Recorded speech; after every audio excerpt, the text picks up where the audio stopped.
வணக்கம் நண்பர்களே, மற்றொரு கலந்துரையாடலில் உங்களோடு இணைந்து கொள்வதில் மிக்க மகிழ்ச்சி. இன்றைக்கும் குறிப்பாக சர்வதேசத்தில் நிகழக்கூடிய தமிழர் மத்தியில் நிகழ்கிற விடயங்கள் தொடர்பிலும் தாயத்து நிகழ்வுகள் தொடர்பிலும் உரையாட இருக்கிறோம். இன்றைக்கும் வழமை போல் உங்களுக்கு நன்கு அறிமுகமான முன்னாள் விடுதலை புலிகளின் போராளி கவிஞர் ஆய்வாளர் முல்லமதி அவர்கள் எங்களோடு இணைந்து கொள்கிறார்.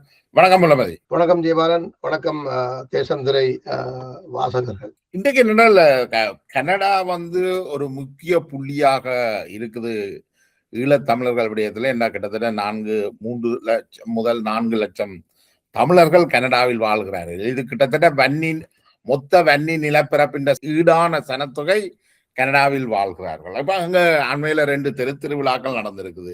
ஏன் ஒன்று நடக்கல, ஏன் ஒன்றுக்கு பலது நடக்கிறதுல பிரச்சனை இல்லை. ஆனா இது இந்த அரசியல் பின்னணி என்ன? ஏற்கனவே சிடிசி சம்பந்தமாக பல்வேறு விமர்சனங்கள் வந்திருக்கு. அதே போல என்பிசி மற்ற அமைப்பு தொடர்பாகவும் பல்வேறு விமர்சனங்கள் இருக்கு. உண்மையான நிலவரம் என்ன? முதல்ல சிடிசி என்ற அமைப்பு எப்படி உருவாக்கப்பட்டது, ஏன் அது இங்க செயல்படுது, என்சிசிடி எப்படி உருவாக்கப்பட்டது, ஏன் அது செயல்படுதுன்றதை நாங்கள் பிரிஞ்சு கொண்டாதான் இங்க ஏன் 2ஆக இவர்கள் பிரிஞ்சு திருவிழாவை 2 ஆக்கினார்கள் என்றதை நாங்கள் பிரிஞ்சு கொள்ளலாம். இங்கே முதல்ல விடுதலை புலிகளுக்கு அனுசரணையாக வேர்ல்ட் தமிழ் மூவ்மெண்ட், உலக தமிழர் அமைப்பட்ட பேர்ல தான் அமைப்பு ஒன்று இங்கே செயல்பட்டு வந்தது. விடுதலை புலிகளுடைய போராட்டம் தொடர்பில் ஏற்பட்ட அந்த சர்ச்சைகள், விடுதலை புலிகள் இயக்கத்தின் மீதான தடையை இந்தியா கொண்டு வந்ததை தொடர்ந்து விடுதலை புலிகளுடைய பயங்கரவாத இயக்கமாக பார்க்கப்பட்டது. கரும்புலிகள் அணி, அந்த கரும்புலிகளுடைய அந்த நிப்பாட்டப்பட வேண்டும் என்ற கருத்தை அமெரிக்கா வலியுறுத்தி, இதன் விளைவுகளாக விடுதலை புலிகளின் செயற்பாடு பயங்கரவாத சாயல் கொண்டது. அவர்கள் விடுதலை போராளிகள் விடுதலைக்காக போராடுகிறார்கள் என்றதுக்கு அப்பாலே ஒரு சர்வாதிகார போக்கோடு ஒரு பயங்கரவாத நடவடிக்கைகளில் ஈடுபடுகிறார்கள், தற்கொலை போராளிகளை பயன்படுத்துகிறார்கள் என்ற விமர்சனங்கள் வந்த பொழுது அவர்களுக்கு ஆதரவான அமைப்புகள் மீதான தடையில கொண்டு வர்றதுக்கான சூழ்நிலைகள் உருவான பொழுது அப்பொழுது இங்கே போல் மார்ட்டின் கனடாவினுடைய பிரைம் மினிஸ்டராக இருந்தவர், அவர் இந்த தமிழர் தரப்போட கொஞ்சம் நெருக்கமாக இருந்ததுனாலே அவர் அட்வைஸ் பண்ணியிருக்கிறார். நாங்கள் அறிகிற அளவில் வேர்ல்ட் தமிழ் மூவ்மெண்ட் இந்த ஆட்சி மாற்றம் கொண்டு வரப்போகுது, ஆட்சி மாற்றம் வந்தா அவங்க ஏன்னு சொன்னா இந்த உலக தமிழர் இயக்கம் என்ன செய்யுதுன்னு சொன்னா கனடாவில் இருக்கிற அனைத்து கட்சிகளோடும் இவர்கள் ஒரு சம உறவோட இருந்திருக்கணும். அரசியல் இவர்கள் அதை செய்யாமல் இவர்கள் ஒரு தரப்போட இருந்ததால எதிர்கட்சி ஆட்சிக்கு வந்தா இவர்களுக்கு எதிராக அவர்கள் நடவடிக்கை எடுப்பார். மற்றவர்கள் பழமவாத கட்சியினர் தான் எதிர்கட்சியினர். இப்ப முன்கூட்டி இந்த விஷயம் இவர்களுக்கு தெரிய வந்த பொழுது இவர்கள் ஒரு மாற்று தெளிவாகத்தான் இவர்கள் தங்களுக்கு இன்னொரு அடையாளத்தை இன்னொரு பகுதியை கொண்டு வருகிறார்கள். அப்ப அந்த ஆலோசனைகளை அவர்கள் சொல்லியிருக்கிறார்கள், விடுதலை புலிகள் இயக்கத்துடனோ உலக தமிழர் இயக்கத்துடனோ இதுவரை எந்த தொடர்பிலும் இல்லாதவர்களை நீங்க கொண்டு வர வேண்டும். அப்ப இந்த நிலையில தான் இவர்கள் என்ன செய்கிறார்கள், அமெரிக்காவில இருந்த டான்சன் என்ற ஒரு ஆளை இங்க கொண்டு வராரு. அப்ப அவர் இங்க வரும்பொழுது ஒரு குடியேற்றவாசியா தான் வாரார். அவர் இந்த நாட்டு பிரஜையும் இல்லை, இங்க அவருக்கு பிஆர்எம் இல்லை, சிட்டிசனும் இல்லை, ஒன்றும் இல்லை. இந்த டான்டனை ஒரு பணியாளரா டேண்டன் துரராஜா இவரை கொண்டு இவர்கள் இங்கே கனடிய தமிழ் காங்கிரஸ் என்ற ஒரு அமைப்பை உருவாக்குறார்கள். ஏற்கனவே உக்ரைனியன் காங்கிரஸ், அப்படி பல காங்கிரஸ்கள் இருக்கிறதால இந்த காங்கிரஸ் என்ற பேருக்குகளை கொண்டு வர்றாங்க. இந்த காங்கிரஸ் என்ற பேருக்குகளை கொண்டு வரும் பொழுது இந்த உலக தமிழர் இயக்கத்துக்கும் விடுதலை புலிகளுக்கும் எந்த சம்பந்தமும் இல்லாதவர்கள் இதில் இருக்க வேண்டும் என்ற நிலை வந்த பொழுது இதுக்குள்ளதான் இந்த ஒப்பிலாமணி என்ற ஒரு புலிகளிட இருந்து ஆயுதங்கள் புலிகளின் வரைபடங்களை எல்லாம் கொண்டு பலாலிக்கு ஓடினவர் என்று சொல்லப்படுற ஒப்பிலாமணியின் இந்த இதுக்குள்ள போறேன். அவர் புலிகள் இயக்கத்திலிருந்து ஓடியவர். அவர் இந்த காங்கிரஸ் அமைப்பிலே அவரும் இருக்கிறார். அவர் ஒரு அங்கத்தவ உறுப்பினர். அவர் அங்கத்தவ உறுப்பினர் அறிகிறோம்.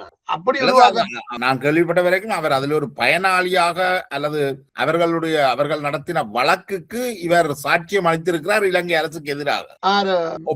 ஒப்பிலாமணியோ ஏன்னா இலங்கை அரசாங்கத்தினுடைய அகதி விண்ணப்ப வழக்கொண்டு நடந்தது. கப்பல்ல வந்த இலங்கை தமிழக திருப்பி அனுப்புறது. அந்த வழக்குல இலங்கையுடைய புலனாய்வு பேராசிரியராக இருக்கக்கூடிய ரொஹான் குணரட்ன சாட்சி என்ன சொல்றது எக்ஸ்பர்ட் விட்னஸா வாரம்.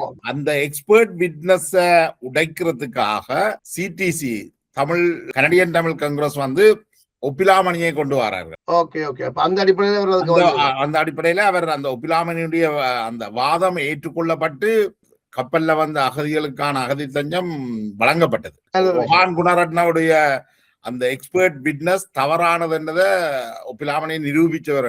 அப்ப அந்த ஒப்பிலாமணியும் அதுக்குள்ள ஒரு ஆளாக செயல்படுறாருன்ற மாதிரி இருந்தது. நாங்கள் அதுகளுக்குள்ள பெருசா போறதில்லை. இங்க உள்ள அமைப்புகள் என்ன செய்யணும்ன்றத பாக்குறதுங்கிற பெரிய செயற்பாடாக இருக்கே இல்லை. ஆனா இவர்களை பற்றி ஏதாவது முறைப்பாடுகள் வந்தால் அதை இவர்களுக்கு பொறுப்பாக இருக்கிற அந்த தரப்புக்கு சொல்லி விடுறது. இவர்களை பற்றி என்ன சொல்லுகிறார்கள், குற்றங்கள் சொல்லுகிறார்கள் என்றால் அதில் சொல்றதாலேயே மற்றபடி ஒன்றுக்கு நாங்க போறோம். இல்லாத இவையை பற்றி அதிக அளவுல தெரியாது. எங்களுக்கு ஒரு வெளிப்படையா தெரிஞ்ச அளவுல உலக தமிழர் இயக்கத்தினுடைய ஒரு அழகாக சிடிசி உருவாக்கப்படுகிறது. சிடிசி ஒரு மத்தியஸ்தம் வகிக்கக்கூடிய ஒரு அமைப்பு போல அது செயற்படுகிறது. ஈழத்தமிழர்களுடைய ஒரு அமைப்பாக, ஒரு சுயாதீன அமைப்பாக, விடுதலை புலிகளோட இந்த சம்பந்தம் இல்லாத ஒரு அமைப்பாக, அதே வேளையில ஈழத்தமிழர்களுக்கு இழைக்கப்படுகின்ற அநீதி, அவருடைய உரிமை பிரச்சனை, இந்த விஷயங்களை பேசக்கூடிய ஒரு அமைப்பாக அது வருது.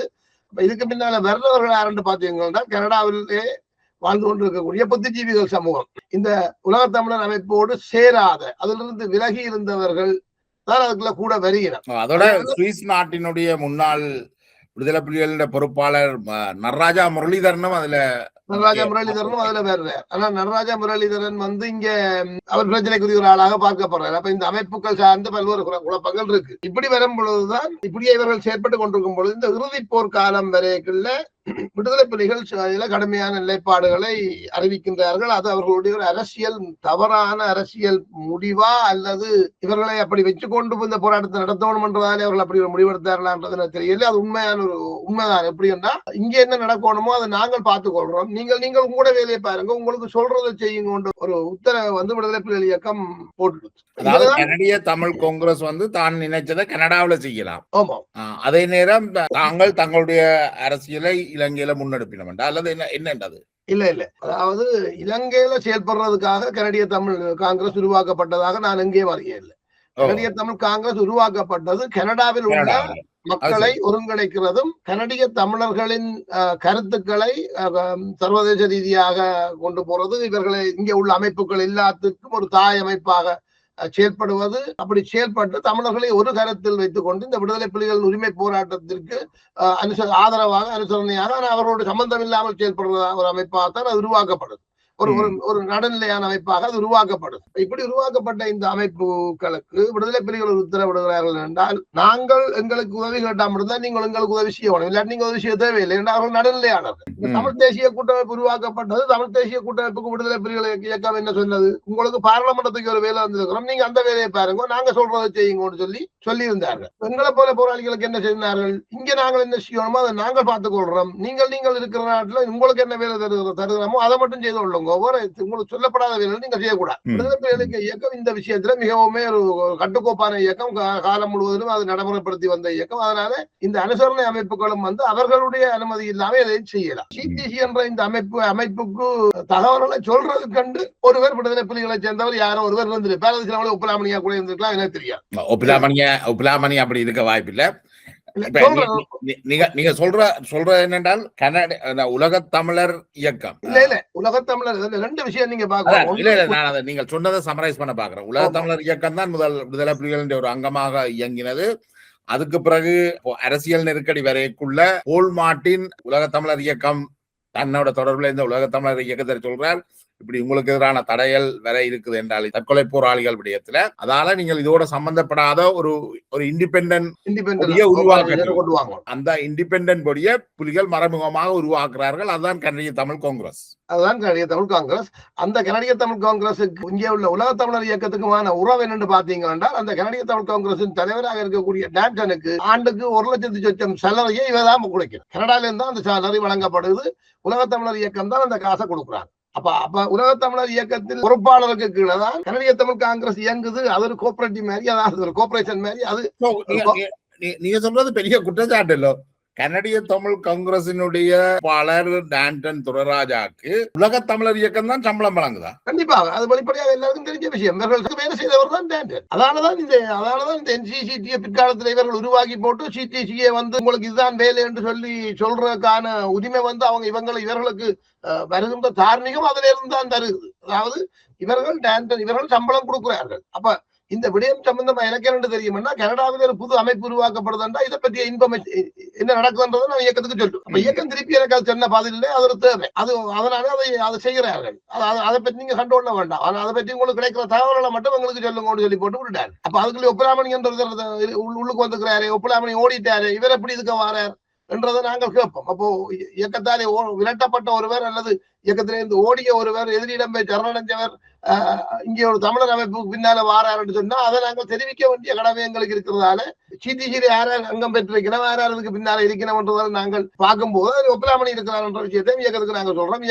இயக்கத்தை எங்களை பொறுத்தவரை ஒப்பலாமணி இயக்கத்தை விட்டு ஓடியது. ஆனால் இயக்கம் ஒரு போராளிக்கு என்ன ஒரு தேவைக்காக ஓடிட்டான்னு சொல்லும், கலைச்சு போட்டோம்னு சொல்லும், கள்ளன் சொல்லும், காவாலி சொல்லும், புலிகளுக்கும் தங்களுக்கு அவருக்கும் சம்பந்தம் இல்லை என்று சொல்லும். அது போராட்ட காலத்திலே அவர்கள் தங்களது தேவைக்கு என்னன்னு சொல்லிக் கொள்ளலாம். அது அவையின் பிரச்சனை, அவர்களுடைய விஷயம்.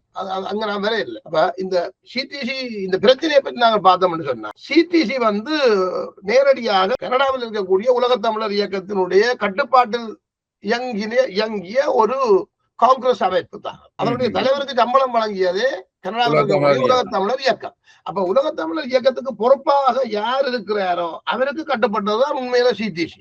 அப்ப நீங்க சொல்றதின்படி உண்மையிலேயே அது கனடியன் தமிழ் காங்கிரஸ் சிடிசி உலகத் தமிழர் இயக்கத்துக்குள்ளதான் இயங்குது. விடுதலை புலிகளுக்காக சேர்க்கப்பட்ட அல்லது சேர்க்கப்படுகின்ற பணத்தில இருந்தால் அவைக்கு சம்பளம் போகுது. அவைக்கு சம்பளம் கொடுக்கப்படுதல்லோ. அப்ப கொடுக்கப்படுறதா இப்ப இவருக்கு முதல் தொடக்கின காலத்துல சில ரெஜி பொறுப்பா இருந்திருக்கலாம், அல்லது அருமையந்தர் வந்தவர் நினைக்கிறேன் அவர் பொறுப்பா இருந்திருக்க வேணும். இப்ப இருக்கிற தமிழ் பொறுப்பா இருந்திருக்கணும். எனக்கு சரியா தெரியல யாரு பொறுப்பா இருந்த ஒரு குழப்பமான காலத்துக்குலாம் இந்த சிடிசி உருவாக்கப்பட்டது. ஆனா சிடிசியின் உருவாக்கத்தின் தேவை பற்றி நாங்கள் கேட்ட போது அது சரியாத்தான் தேவைக்காகத்தான் உருவாக்கப்படுது. நீங்கள் அதை பற்றி கண்டுகொள்ள தேவையில்லை. நீங்கள் என்ன நடக்குன்றதை மட்டும் பாருங்க, அமைப்பை கவனிச்சு கொண்டிருக்கோம் மட்டும் தான் எங்களுக்கு சொல்லப்பட்டதால நாங்கள் அதை கவனிச்சு சொல்ல வேண்டியது சொல்லி சொன்னோம். இப்ப இது பிரச்சனை ஆகுது எங்க என்று பாத்தீங்கன்னு சொல்லி சொன்னா 2009 புலிகளுடைய ஆயுத போராட்டம் முடிவுக்கு வந்ததும் இந்த சிடிசி என்ன செய்து தனியாக விலகி போகும். அப்ப அதுக்கு முதல்லயே சிடிசிக்கும் உலகத் தமிழர் இயக்கத்துக்கும் இங்க ஒரு அப்ப என்சிசிடி உருவாக்கப்படையில உலகத் தமிழர் இயக்கம் தடை செய்யப்பட்டிருக்குது. ஆனா கனடாவுக்கான பொறுப்பாளராக தமிழ் செயல்படுறார். இந்த தமிழினுடைய அறிவுறுத்தல்களுக்கு ஏற்ற மாதிரி சிடிசி செயல்படும். சிடிசி ஏன் செயல்படையில்லை என்று சொல்லி சொன்னால் சிடிசியை விடுதலை புலிகள் இயக்கத்தை சேர்ந்த வேறு ஒரு ஆள் கட்டுப்படுத்தி இருக்கிறார்கள் என்றது போல சிடிசியினுடைய எங்களை சந்திச்ச பொழுது சிடிசியினர் எங்களிடம் சொன்ன கருத்துக்களில் இருந்து உங்களை போல யாரோ போராளிகள் எங்களை வழிநடத்தி கொண்டிருக்கிறார்கள், இவர்களுக்கு சொன்ன வேலையை இவர்கள் செய்து கொண்டிருக்கிறார்கள், ஏன் இவர்களுக்கு பின்னால் நாங்கள் நிற்க மாட்ட மாதிரி டாண்டனாக்கள் எனக்கு சொன்னேன். நான் இங்கே இருக்கிறேன் என்று சொன்னால் என்ன போல பல போராளிகள் இருப்பாங்க, அதில் ஒரு ஆள் அவருக்கு அவைய வழிநடத்தவர்களா இருப்பார். நீங்கள் டாண்டன் துரைராஜாவோட நேரடியாக பேசியிருக்கீங்க. நேரடி இந்த இமாலயன் டிக்ளரேஷன் பிரச்சனையில சிடிசி இன்வால்வ் ஆகி பிரச்சனை ஆயின போது ஒரு அமைப்பு போய் இதை செய்ததுக்கு பொறுப்பேற்க வேண்டியது உலகத் தமிழர் இயக்கம் என்றதையும் என்சிசிடி என்றதையும் நான் அவர்களுக்கு சொன்னேன். என்சிசிடியை சேர்ந்த தேவா சபாபதிக்கு சொன்னேன். இந்த அமைப்புக்கும் கூட கட்டுப்பாட்டில் இருந்த அமைப்பு. நாங்கள் போராளிகள், நாங்கள் எங்களுக்கு சிடிசி எங்கள் இயக்க முடியும், என்சிசிடி எங்கள் இயக்க முடியும். அப்ப நாங்கள் என்சிசிடியில கேள்வி கேட்கிறோம். சிடிசி தன்னிச்சையாக போய் ஒரு பேச்சுவார்த்தையில இலங்கை அரசோட ஏதோ ஒரு வகையில ஈடுபடுறதுன்றது உங்களுக்கு தெரியாமல் நடந்திருக்குது என்றால் உங்களோட கட்டுப்பாட்டில் அந்த அமைப்பு இல்லை. அப்போ சுயாதீனமா செயல்படுற அமைப்பு. அப்புறம் நீங்க அந்த அமைப்புக்கு எதிராக நீங்க எப்படி அழைக்கிறீங்கன்ற கதையை நாங்கள் கேட்கத்தானே வேணும். ஏனென்றால் ரெண்டும் இந்த அமைப்பால உருவாக்கப்பட்ட அந்த அமைப்பு எல்லாமே விடுதலை புலிகளின் உரிமை போராட்டத்துக்கு பின்னால் இருக்கு, விடுதலை புலிகளுக்கு பின்னால் இருக்கு. உண்மையான விடுதலை புலிகள் போராளிகளின் கட்டுப்பாட்டுலதான் உண்மையா இருக்கு. ஆனா வெளியில சட்ட சிக்கல்களுக்காகவும் தேவைகளுக்காகவும் அவர்கள் வேற வடிவங்கள் எடுத்து கொண்டிருக்கிறார்கள். அப்ப இமாலயன் பிரச்சனை வந்த உடனே என்சிசிடி என்ன செய்து அவர்களுடைய அலுவலகத்துக்கு போய் முட்டேறுகிறார்கள், அங்க முன்னாள் போர்ப்படி தூக்கு போராடுறார்கள். அதுல தமிழும் போய் நிற்கிறேன். அப்ப கனடாவுக்கான பொறுப்பாளரும் போய் நிற்கிறேன். ஒரு பொறுப்பாளரே போய் ஒரு அமைப்புக்கு எதிராக போராட்டம் நடத்துறதுல நிக்கிறன்ற அளவுக்கு இவர்கள் வந்த போது நாங்கள் அதுல இன்வால்வ் ஆக வேண்டி வந்திருது. ஏன்னா இப்ப இயக்கமாக இல்லாத போது எங்களுக்கு வழங்கி இருந்த பொறுப்புகளின் அடிப்படையில் நான் அதுல கலைக்க வேண்டி வந்ததால நான் தேவா சபாபதிக்கு ஒரு குரல் பதிவு அனுப்புவேன். அந்த தேவா சபாபதிக்கு நான் அனுப்பிய குரல் பதிவு டான்சன் தரப்புக்கு போகும். அதை தொடர்ந்து டான்சன் தரப்பு என்னிட்ட கலைக்கிறார்கள். அப்ப அவர்கள் சொல்றார்கள் இந்த இமாலயன் டிக்ளரேஷன் இந்த அடிப்படையிலானதுதான். அதாவது இலங்கையில உள்ள இந்த இனப்பிரச்சனையை தீர்ப்பதற்கு தடையாக இருக்கிறது இலங்கையில் இருக்கிற பௌத்த பீடங்கள்லாம். ஆகவே இந்த பௌத்த ஒரு மதம் பிடிச்ச ஆணையை அடக்குறதுக்கு கும்கி ஆணையை கொண்டு வர்றது மாதிரி இந்த இலங்கையில் இருக்கிற தேரர்களை கட்டுப்படுத்துறதுக்கு அல்லது அவர்களை சரியான வழியில கொண்டு வர்றதுக்கு இந்த பிரச்சனைக்கு ஒரு நல்ல தீர்வு காண்றதுக்கு நாங்கள் இமாலயாவில் இருக்கிற பௌத்த துறவிகளை கூப்பிட்டு அவர்களுக்கு கூடாக இவர்களை நாங்கள் ஒரு நல்ல வழிக்கு கொண்டு வந்து ஒரு பேச்சுவார்த்தைக்கான ஒரு சுமூக சூழலை ஏற்படுத்தி கொடுக்கிறது தான் எங்களுடைய முயற்சி என்று சொல்றார்கள். இங்கதான் ஒரு பிரச்சனை வருது. இவர்கள் ஏற்படுத்தி கொடுக்க போற சுமூக சூழ்நிலைக்கு அடிப்படையில பேச போறவர்கள் யார் என்று பாத்தீங்கன்னா அவர்கள் தான் பிரச்சனைக்குரியவர்கள், அவர்கள் தான் சம்பந்தன் தரப்பு. இப்ப சம்பந்தன் அதுதான் சம்பந்தன் தரப்பு. இங்கதான் இந்த இமாலய பிரகடனத்துல நீங்கள் சொன்னது மாதிரி இமாலய பிரகடனத்துல இலங்கையில இருக்கிற பௌத்த நிறுவனங்கள் இந்த தலைவர்களோட பேசி தான் இந்த இனப்பிரச்சனை தீக்க அவைதான் பெரிய தடையா இருக்கு. அவையோட பேசுறது வேலை முக்கியம் என்று இப்ப சிலர் நடந்து கொண்டார்கள். அதுல முக்கியமாக இதை ஏற்பாடு செய்தவர்கள் நினைக்கிறேன் GTF global Tamil forum father Emmanuel தலைமையிலான. அதுக்கடுத்தது ஈரோஸ் முன்னாள் உறுப்பினர் குகன் அவர்கள் மிக முக்கிய பங்கெடுத்து கொண்டார்கள். அதுல CTCயும் ஒரு ரோலை பிளே பண்ணி இருக்கு நினைக்கிறேன். அதுதானே? ஆமாம். CTC எங்க பிளவிட்டது என்று சொன்னால் தங்களை யார் உருவாக்கினார்கள், தங்களுக்கான தேவைகளை யார் செய்து கொண்டார்கள், தங்களுக்கு ஒரு வெளிப்படையான பின்னணியில வெளிப்படையான பொறுப்பாளர்களாக இங்க இருந்தது யார்.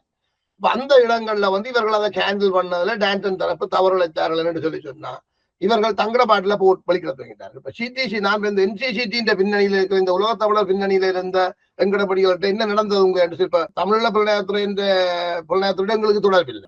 தெரிஞ்சவர்களாக இருப்பமே தவிர அவர்களுடைய நடவடிக்கைகள் செயற்பாடுகளோட எங்களுக்கு தொடர்பில்லை. தமிழீழ புலனாய்த்துறை தான் இந்த விஷயங்களை பார்ப்போம். இந்த அமைப்புகளின் விஷயங்களை பார்க்கறது அவேண்ட விஷயம். நாங்கள் பொதுமக்கள் போல தலைமையிலான தலைமையில இருக்கிறான் அவையிட்ட கூப்பிட்டு நான் அண்மையில கேட்டது என்ன உங்க நடந்தது அது சொல்லுங்க. இப்ப அவைதான் எனக்கு அந்த இங்க நடந்தது உண்மையான அந்த விஷயத்தின் பின்னணிகளை எனக்கு சொல்லி அப்ப அவை என்ன சொல்லி நம்ம சொன்னால் டான்டன் CTC விடுங்க. இந்த CTC பிரசிடென்டா இருக்கிற டான்டன் விடுதலை புலிகளால் கனடாவுக்கு பொறுப்பாளராக நியமிக்கப்படுகிறவருக்கு கட்டுப்பட்டது. டான்டன் விடுதலை புலிகள் இயக்கத்தால கனடாவுக்கு பொறுப்பாளராக நியமிக்கப்படுகிறவரோட வெளிப்படையாக கட்டுப்பட்டவராக இருந்தாலும் மறைமுகமாக இன்னொருவர் டான்டனை கையாளுறதுக்கு விடுதலை புலிகள் இயக்கத்தால நிறுத்தப்பட்டிருக்கிறார் என்றால் 2009 மே 18 இந்த ஆயுத போராட்டம் முடிவுக்கு வந்த உடனே இந்த தங்களை மறைஞ்சிருந்து கட்டுப்படுத்துறவர் அல்லது வழிநடத்துறவரையும் தமிழையும் கூப்பிட்டு இவர்கள் 3 பேரும் சேர்ந்து எதிர்காலத்துல நாங்கள் என்ன செய்யற முடிவை CTC எடுத்திருக்கோம்.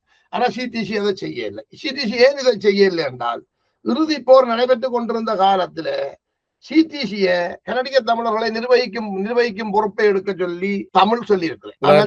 உலக தமிழர் இயக்கம் சொல்லி இருக்குது. தமிழ் காங்கிரஸின் பேர்லதான் அது ஒரு தடை செய்யப்பட்ட இயக்கம் தானே. என்னண்டு இயங்கினம் இல்ல அவர்கள் அமைப்பு தடை செய்யப்பட்ட ஒரு அமைப்பே தவிர அந்த அமைப்பு தடை செய்யப்படும் பொழுதுக்கு பொறுப்பா இருந்தவரே வெளியில போட்டேன். அதான் ரெஜியை எல்லாம் வெளியில கொண்டு போனது காரணம் சும்மா குற்றச்சாட்டுகளை சொல்லுவாங்க. ஆனால் அவரை வச்சு கொண்டு அதை செய்யலான்றதால் ரெஜியை வெளியில போட்டு சொல்றது TROக்கு பொறுப்பா இருந்தது. சவாரத்தினம் ரெஜி என்று கனடாவுக்கு பொறுப்பா இருந்தது. இந்த தமிழுக்கு முதல் இன்னொரு இடையில ஒரு ஆள் இருந்தவர் கொஞ்ச நாள் அவரால் 7 போட்டார். அவருக்கு முதல் பொறுப்பாக இருந்தவர் ரெஜி. KP அவர்களுடைய பிரச்சனையோடும் சேர்த்து பேசப்படுகிற காரணங்களாலேயும் அவர் நீண்ட காலம் இங்க பொறுப்பாளர்களாக இருந்ததாலே உள் பிரச்சனைகளாலேயும் அவருக்கு பல சலுகைகளை இவர்கள் கொடுத்து அவரை வெளியில விடுறார்கள்.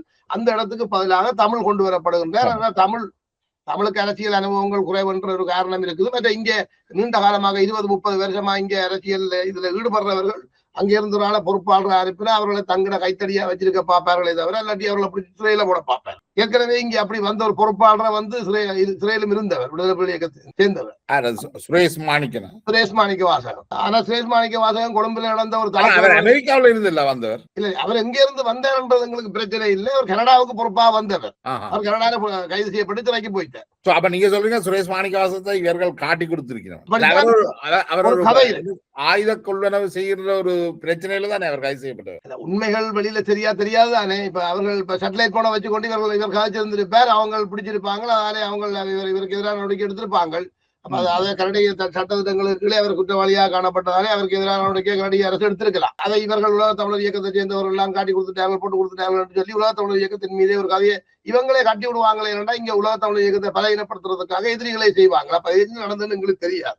அப்படி பிரச்சனை இருந்தாலே சரி விளைக்கப்பாரு இன்றைக்கு தமிழ் பொறுப்பா இருக்கிறாருன்னு சொல்லி சொன்னாங்க. பொறுப்பில் தமிழை நிறுத்தினவர்கள் புலிகளால் நிறுத்தப்பட்ட அந்த பிரதிநிதிக்கு கீழே செயல்படுது. இப்ப நான் தமிழுக்கு கீழே தான் செயல்படுவேன். அப்படியே 2009 முதல் இருந்தே தமிழ் தான் அங்க பொறுப்பா இருக்கிறாரா? உலக தமிழர் இயக்கம் 2004-5 இருந்து தமிழ் தான் பொறுப்பு. இங்க 2004 தமிழ் பொறுப்படுத்திருக்க வேணும் நினைக்கிறேன். தமிழை வெளிப்படையாக எதிர்த்து அவரோட செயல்பட முடியாது சொல்லி போட்டு போக முடியாது டான்டனுக்கு. ஆனா டான்டன் எனக்கே நேரடியாக சொன்னவர் இவர்களோட நாங்களே சேர்ந்து செயல்படுவோம் கேட்கிறேன். அப்ப அந்த கேள்வி பிள்ளை. அப்ப இவர்கள் அங்கதான் இவர்கள் எங்க போட்டார்கள் சொல்லி சொன்னா தமிழரசு கட்சியோட சேர்ந்து செயல்பட போட்டார். தமிழரசு கட்சியோட சேர்ந்து செயல்பட போய்த்தான் ஒரு இணக்க அரசியலுக்குள்ளாக ஒரு தீர்வை கொண்டு வர்றதுக்கு தான் இந்த இமாலயன் டிக்ளரேஷனுக்குள்ளே போயினோம். சுமூகமா பிரச்சனைக்கு பேசினாங்க. இந்த தீர்வை தந்துட்டோம் சொல்லி தமிழர்களுக்கு ஒரு கதை முடிகிறதுக்கு இவர்கள் வெளிக்கிட்ட பொழுது அதுக்கு எதிராக இங்க நடவடிக்கை எடுக்க வேண்டும் என்ற நிலை வந்த பொழுது தமிழுக்கு அந்த அழுத்தத்தை விடுதலை இயக்கத்தை சேர்ந்தவர்கள் பல நாடுகளில் இருக்கிற போராளிகள் மற்றவர்கள் அந்த அழுத்தம் கொடுக்கப்பட்ட பொழுது தமிழ் அதுக்கு எதிராக ஆக்ஷன் எடுக்கிறார். அதுலதான் இவர்கள் குழம்புப்பட்டு போன பிறகு இவர்கள் தங்கள கட்டுப்பாட்டுல இல்லாமல் இந்த இணக்க அரசியல்ல ஈடுபடுகிற தமிழரசு கட்சியினுடைய நிகழ்ச்சிகள்ல கனடாவில செயல்படுவதனால இவர்களை தொடர்ந்து செயல்பட அனுமதிக்க முடியாது என்ற முடிவை அவர்கள் எடுக்கிறார்கள். அது அவர்களுடைய நிலைப்பாடு. அந்த முடிவெடுக்கும் உரிமை தமிழுக்கு உண்டு. ஏன்னா விடுதலை புலிகளின் பிரதிநிதியாக இங்க செயல்படுறவர் தமிழ்நாடு பொறுப்பாளர். அப்ப அவர் அந்த முடிவு எடுக்கலாம். ஆனா தமிழ் மீது எங்களை போன்றவர்கள் வைக்கிற குற்றச்சாட்டு என்ன சொன்னா அந்த முடிவை நீ வழியில வந்து பப்ளிக்கு வா, நீ இந்த மக்களுக்காக உன்னை அர்ப்பணிக்க தயாராகு, பயந்து கொண்டு ஒழிச்சு கொண்டு இங்க என்னோட கண்டா NCGT என்ற ஒரு அமைப்பை உருவாக்கிச்சு. அது எப்ப உருவாக்கப்படுது? அதான் இங்கதான் பிரச்சனை. நீங்க பாக்கணும் என்றால் தமிழ் என்றவர் ஒரு பின்னால் இருந்து இயங்குறவராக தான் எப்பவுமே இருக்கிறாரே தவிர தன்னை முன்னுக்கு கொண்டு வர இல்லை. தன்னை முன்னுக்கு கொண்டு வர வேண்டிய காலத்திலும் கூட அவர் முன்னுக்கு கொண்டு வர இல்லை. தான் முன்னுக்கு வர இல்லையா இவர் முன்னுக்கு வராத காரணத்தினாலதான் வெளியில வெளிப்படையாக நிற்கிற டான்டன் தான் விரும்பினது செய்யறதுக்கு போறேன். அதை கட்டுப்படுத்துறதுக்கு வேற இவரே அவர் ரிஃப்யூஸ் பண்றாரு. அவர் ஏற்றுக்கொள்ள முடியாதுன்னு சொல்லி போட்டார். அந்த அதையெல்லாம் நான் கேட்க முடியாது, நான் போராளிகளோட காட்சி கொள்றேன்னு சொல்லி போட்டு போறாரு. அப்படி போராளிகள் யாரும் கதைக்க முடியாது. இங்க எனக்கு தெரிஞ்சு விடுதலை புலிகள் இயக்க போராளிகள் புலிகள் கட்டமைப்பே இல்லையே கட்டுப்படுத்துறது. இதுதான் நீங்கள் தான் புரிஞ்சு கொள்ள வேண்டிய விஷயம் என்றால் புலிகளின் ஆயுத போராட்டம் தான் முள்ளிவாய்க்கால முடித்து வைக்கப்பட்டது. ஆனால் விடுதலை புலிகளினுடைய வலுவான சர்வதேச கட்டமைப்பு அப்படியே பொறுப்பாளர்களுக்கு கீழே அப்படியே இருந்தது. அதனுடைய எல்லா பக்கங்களும் இப்ப KPN பிடிபட்டு சிறைக்கு போக வேண்டி வந்தது காரணமே KPN தலைவராக ஏற்றுக்கொண்டு வெளியில கொண்டு வரும் பொழுது என்னென்ன பின்னாலே ஏற்படும் ஆபத்துக்கள் KPN வரும், அதை எப்படி நாங்கள் கடந்து KPN பாதுகாத்து கொண்டு நாங்கள் ஜனநாயக வழியில செயல்படணும் என்ற நிகழ்ச்சி நிலையில இவர்கள் சரியாக முன்னெடுக்க இல்லை. அப்ப KPN பப்ளிக்கு கொண்டு வந்தோடனே அவன் பிடிச்சு கொண்டு போயிட்டான்.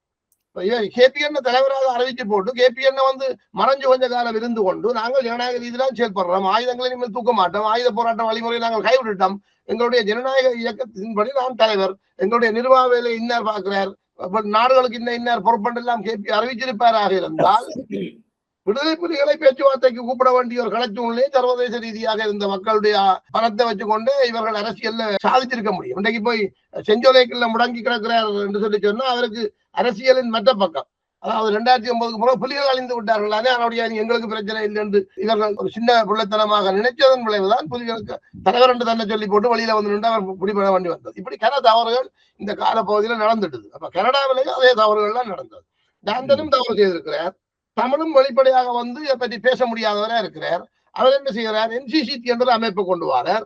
NCCT அமைப்பில் இருக்கிறவர்கள் யார் என்ற கேள்வி CTCக்கு வருது. இப்ப இது எப்படி என்று நீங்க பாத்தீங்கன்னா செவியா கொம்பா முதல் வந்த பிரச்சனை வருது. இப்ப CTC சொல்லுது நாங்கள் உலக தமிழர் இயக்கத்தை கட்டுப்படுத்தான் வேணும். சரி, NCCTக்கு நாங்கள் கட்டுப்பட வேணும். யார் NCCTல இருக்கிறவர்கள் யார்? இவர்கள் 2009 மே 18 வரையும் என்ன செய்தவே? எங்களுக்கு என்ன வேலை தந்தது இயக்கம்? அதாவது இயக்கம் நடத்துற இந்த உரிமை போராட்டத்தில் நாங்கள் என்ன பதிவாகம் எடுத்து எங்களுடைய வேலையை நாங்கள் சரியா செய்யறோம். இந்த இமாலயன் டிக்ளரேஷன்ல எங்களுடைய பதிவாகம் இவ்வளவுதான், அதை இவர்கள் பூதாகரமாக்குறார்கள் என்று சொன்னார்கள். அப்ப எனக்கு விளங்கிட்டு சரிதான். இதனாலதான் நான் நடு என்ற ஒரு அமைப்பை இங்கே சிலர் உருவாக்கி கொண்டு CTCக்கு எதிராக ஒரு கூட்டம் வச்ச பொழுது நான் நடுவில் போய் சொன்னான், நீங்கள் அமைப்புகளின் சுயாதீனங்களை குழப்பாதீங்க, அமைப்புகளை சுயாதீனமாக செயற்பட விடுங்க. இன்றைக்கு விடுதலை புலிகள் இயக்கம் இல்லை, அதனால CTCயை கட்டுப்படுத்துகின்ற அந்த தார்மீக உரிமையை தமிழ் இழந்து விட்டார் என்று CTCக்காரன் வாதம் வச்சா ஒன்றும் செய்யலாது. ஆனா போராளிகளுக்கு பேசுறதுக்கான உரிமை உண்டு. அப்படின்னா தமிழும் போராளிகளை அணுக வேணும், CTCயும் போராளிகளை அணுக வேணும். இங்க மீடியா இடையில போராளிகள் இருந்தார்கள், அது எங்களுக்கு தெரியும். அனைத்து நாடுகளிலும் இந்த நிர்வாகங்கள் எல்லாத்தையும் கவனிக்கிறதுக்கும் கண்காணிக்கிறதுக்கும் நெறிப்படுத்துறதுக்கும் ஒவ்வொரு அனுபவமான போராளிகளை இயக்கம் இங்க நிறுத்தி வச்சிருந்தது. வெளியில பாத்தீங்கன்னா அவர் ஓடிட்டாரு, கலைச்சாச்சு, அப்படி இப்படி சொல்லுவாங்க கதை. ஆனா அதுக்கு யார் ஒரு ஆள் பொறுப்பா இருப்பாரு, அவர் யாரும் எங்களுக்கு தெரிஞ்சிருக்கணும் மட்டும் இல்லை. விளங்குதானே? Yeah. அதனால இந்த அமைப்புகள் உண்மையாக இந்த போராளிகளோட சேர்ந்து செயல்பட முடியாமல் போறதும் தாங்கள் விரும்பினதை செய்ய வலிக்கின்ற இந்த விளைவுதான் இவர்கள் தங்களுக்கு அடிபடுறார்கள்.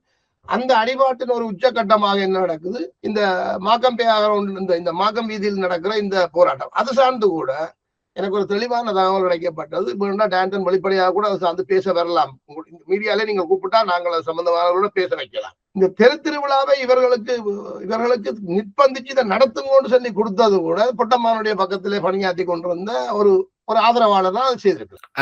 சிடிசிக்கு டிடிசிக்கு அதே திருவிழாவில தானே கடந்த வருஷம் 2004-2005 இங்க ஏனைய சமூகங்கள் ஒரு திருவிழாவை நடத்துகிறார்கள். ஏன் ஈழத்தமிழ் சமூகம் அப்படி நடத்தக்கூடாது? நீங்கள் காங்கிரஸ் அமைப்பு, காங்கிரஸ் என்ற பேர்ல இருக்கிறீங்கள் அமைப்பு, நீங்கள் எல்லா அமைப்புகளையும் ஒருங்கிணைச்சு எல்லா தமிழர்களையும் ஒருங்கிணைச்சு தமிழர்களை ஒருங்கிணைக்கிற ஒரு அரசியல் நிகழ்வாகவும் அதே வேளையில ஒரு கலாச்சார நிகழ்வாகவும் ஏன் நடத்தக்கூடாது, ஒரு தெரு திருவிழாவை நடத்துவோம், இதுக்கு வாய்ப்பு இருக்குன்னு சொன்ன போதுதான் இவர்கள் அதுக்குள்ள இறங்கி இந்த தெருவே எடுக்கிறார்கள். அப்ப இந்த தெரு இவர்களுக்கு கிடைக்கிறதுக்கு பின்னால உலக தமிழர் இயக்கம் மறைமுகமாக வேலை செய்யுது. இந்த காரணங்களால இவர்கள் என்ன செய்கிறார்கள், இவர்கள் 2009 போர் இறுதி போர்க்காலத்திலே கூட இவர்கள் செயல்படவில்லை. டான்டன் தரப்பு செயல்படவில்லை என்றதுக்கு இவர்கள் குற்றச்சாட்டு வைக்கிறார்கள். ஆனால் நான் சொல்றேன், டான்டன் தரப்பை இவர்களுடைய கட்டுப்பாடுகளை இவர்களுடைய கருத்துக்களை ஏற்று செயல்பட விடாமல் தடுத்து வைத்திருந்ததுக்கு பின்னால விடுதலை புலிகள் இருந்திருக்க கூடும்.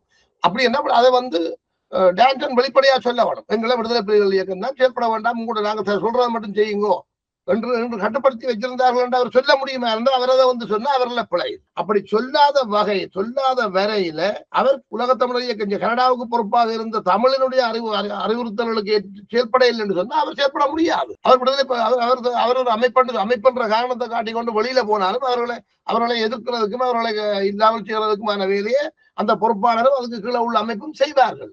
இதுதான் ஒரு நிர்வாக நடைமுறையில வேற அதுக்கு கீழே இருக்கிற அமைப்பு. இவர்களுக்கு இருக்கிற பொறுப்பு என்று சொன்னா இவர்கள் நிரூபிக்க வேணும், விடுதலை புலிகள் இயக்கம் எங்களை தாங்கள் சொல்றதை மட்டும் செய்ய சொன்னது, அதால் நாங்கள் ஒன்றும் செய்யல, பேசாம இருந்தோம். இறுதி போர் காலத்தில் அப்ப காங்கிரஸ் வெளில என்ன சொல்லணும், சம்மதனோடத்துல கேட்டவர் போரை நிப்பாட்டம் கொண்டு நாங்கள் சொல்லணுமோ, எங்கிட்ட தானே அமெரிக்காவும் இந்தியாவும் நோர்வேயும் சொன்னது புலிகளை அழிச்சு போட்டு தீர்வு தாரம் உண்டு. ஆனா அவங்களை அழிச்சு போட்டு இன்னைக்கு தீர்வு தர புலிகளை அவங்களே அழிச்சு போட்டு எங்கள்கிட்ட தீர்வு தர இல்லை என்று சம்பந்தம் தான் வெளிப்படையா சொல்லி இருக்கிறேன். அதே வழியில சம்பந்தனுக்கும் புலிகள் என்ன சொன்னவர்கள், இங்க என்ன செய்யணுமோ நாங்க பார்த்துக் கொள்றோம், நீங்கள் உங்களோட வேலையை பாருங்க. இது போராளிகளுக்கே புலிகளின் தலைமையே சொன்னது. இந்த இறுதி போர் எனப்படுவது இந்த ஆயுத வழிமுறையில் நாங்கள் என்ன செய்ய முடியும் என்றதை நாங்கள் பார்க்கிறதுக்கான ஒரு உறுதிக்களம் தான். இதுல புலிகள் இயக்கம் ஒன்றில் நாங்கள் தமிழீழத்தை நிறுவம் அப்படி இல்லை என்று சொல்லி சொன்னா புலிகள் இயக்கம் இங்க இருக்காதுன்றதை அவர்கள் தெளிவாக சொல்லி போட்டுதான் போராட்டத்தை நடத்துகிறார்கள்.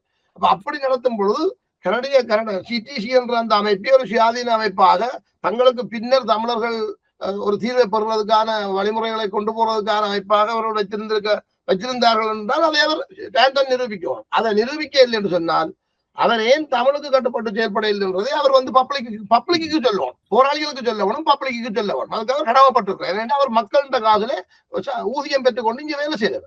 முல்லைமதியுடைய இந்த நேர்காணல்ல உலக தமிழர் இயக்கம் எவ்வாறு கனடிய தமிழ் காங்கிரஸை உருவாக்கியது, அதுக்கு பிறகு ஏன் national council for Canadian Tamils NCCT-ஐ உருவாக்கியது போன்ற விவரங்களை பேசியிருந்தோம். உலக தமிழர் இயக்கம் 1986 உருவாக்கப்பட்டது. அது ஒரு விடுதலை புலிகளினுடைய ஒரு அமைப்பாக உருவாக்கப்பட்டது. அதுக்கு பிறகு நான் நினைக்கிறேன் 2000 ஆண்டு காலகட்டங்களில் விடுதலை புலிகளுக்கு எதிரான விமர்சனங்கள் எல்லாம் போய் அவர்களோடு பயங்கரவாத அமைப்பாக தடை செய்யப்படுவதற்கான விடயங்கள் பேசப்பட்ட வேளையில் தங்களோடு சம்பந்தம் இல்லாமல் ஒரு அமைப்பை உருவாக்க வேண்டும் என்ற அடிப்படையில் கனடியன் தமிழ் காங்கிரஸை உருவாக்குகிறார்கள். இதுவும் அது விடுதலை புலிகளுடைய ஒரு துணை அமைப்பாக தான் உருவாக்கப்படுகிறது. அதுக்கு பிறகு 2009 விடுதலை புலிகளுடைய அழிவுக்கு பிறகு அந்த கனடியன் தமிழ் காங்கிரஸ் விடுதலை புலிகளுடைய கட்டுப்பாடை முற்றாக இழந்த நிலை, விடுதலை புலிகள் தலைமை இல்லாத நிலையில் விடுதலை புலிகளை சார்ந்தவர்கள் national council for Canadian Tamils என்ற அமைப்பை உருவாக்குகிறார்கள். இப்பொழுது இந்த ரெண்டு அமைப்புகள் national council for Canadian Tamils and Canadian Tamil Congress மூன்றும் ஒன்றொன்று போட்டி ஆன அமைப்பாக செயற்பட்டு வருகின்றது. இந்த இந்த பிரச்சனையில் என்னென்றால் கனடாவில் வந்து கிட்டத்தட்ட 2.5 லட்சம் வாக்காளர்கள் இருக்கிறாங்க. கிட்டத்தட்ட 4 லட்சம் வரையான தமிழர்கள் வாழ்கிறார்கள். அப்போ இவர்களுடைய வாக்கு வங்கி வந்து ஒரு ஒன்டாரியோன்ற அந்த ஒரு குறிப்பிட்ட பிரதேசத்தில் தான் இருக்குது. அந்த வகையில் அந்த வாக்கு வங்கியை தக்க வச்சு கொள்றதுல விடுதலை புலிகள் சார்பான உலகத்தமிழர் இயக்கம் அல்லது கனடியன் தமிழ் காங்கிரஸ் வந்து முக்கிய பாத்திரத்தை வகிக்குது. அந்த அடிப்படையில் தான் இன்றைக்கு இந்த யார் இந்த வாக்கு வங்கியை கட்டுப்படுத்துறதுன்ற நிலைமையில தான் இந்த விஷயங்கள் நடந்து கொண்டு இருக்கிறத நீங்கள் பார்க்கலாம். முல்லமதியினுடைய இந்த கனடிய Tamil Congress, national Congress for Canadian Tamils, உலக தமிழர் இயக்கம் தொடர்பான நேர்காணல் என்ற முதலாவது பகுதி. இதனுடைய 2வது பகுதி இன்னும் சில தினங்களில் ஒளிபரப்பாகும். நன்றி.